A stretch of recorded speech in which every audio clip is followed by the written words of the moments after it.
I mean, pretty smoothly from pace on track and what we were wanting out of our Toyota Camry TRD.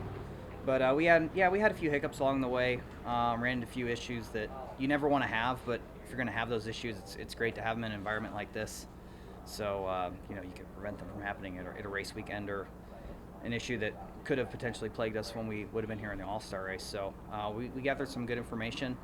Yeah, it's really slick out there. The track has a lot of character to it.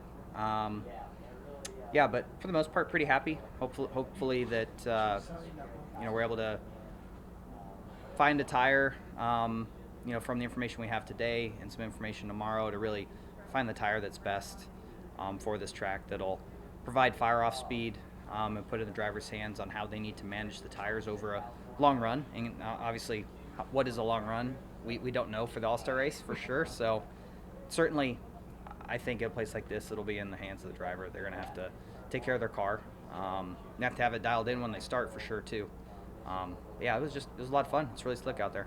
NASCAR fans, this community, they just can't wait for this place to be alive again. What do you know the history? I mean, how excited were you to take part in this, just to be back in here?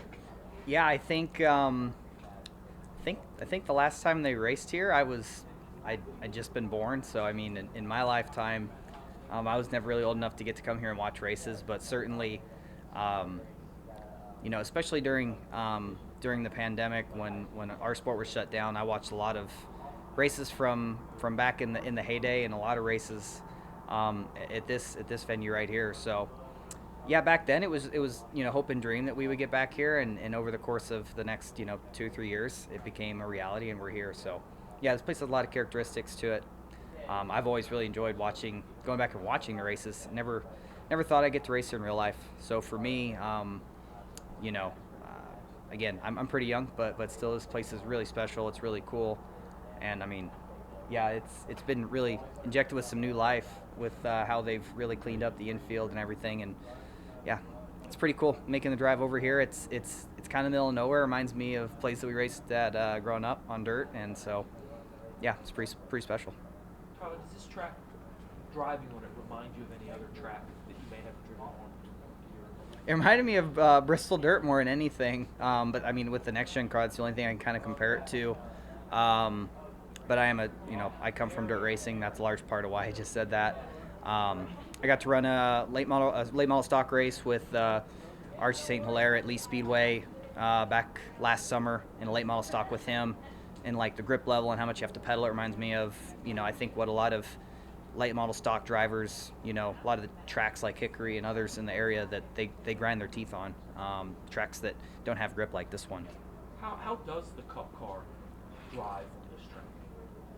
I mean, as crazy as it sounds, I was telling them after the first couple runs, it reminded me a lot of that driving late model stock at Lee. I've only ran asphalt late model once, and it was there last summer. So I'm sure a guy like William Byron, Austin, some of those guys could probably share the similarities better than I can. But yeah, just not a lot of grip out there from the time you start to the time you finish. You have to take care of the tires and the car. Reminds me a lot of asphalt late model racing. And you described it as having character. What does that mean to a non-race car person? Just a lot of bumps, a lot of cracks. The track's really unforgiving. You have to really take care of your car and your tires on this track, because they'll just eat the tires up if you're not careful. A lot of tracks are you could almost argue made too perfect. Not a lot of errors or whatever they might be. But for me, the tracks that I really enjoy are the ones that wear out and gain character. Places like Charlotte, places like this one here. I mean, the front stretch is downhill, the back stretch is extremely uphill, and the two corners act completely different because of that as well. So places like that are just really fun. I grew up dirt racing in a lot of different places that had a lot of character like that too. And tracks like that just stand out. How important is it, to keep the history of the sport alive and coming back to tracks like this? I think it's incredibly important.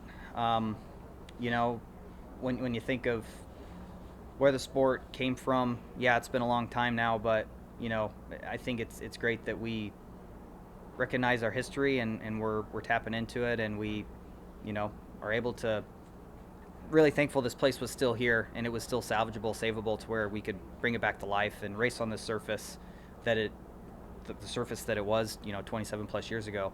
So, yeah, that really excites me. You know, we're in a weird place. It's, you know, exciting time with the new car, the next gen car, and being able to bring it to new places like this and see the tire fall off and the handling come into play is it's kind of nostalgic of what NASCAR racing used to be. NASCAR has a method to their madness to how they pick you guys to do this, but how jealous do you reckon those other guys are that you and Austin and Chris got to come out here and do this and they didn't? I haven't asked them, honestly. Yeah, based off what I learned today, I'm sure they're gonna be jealous.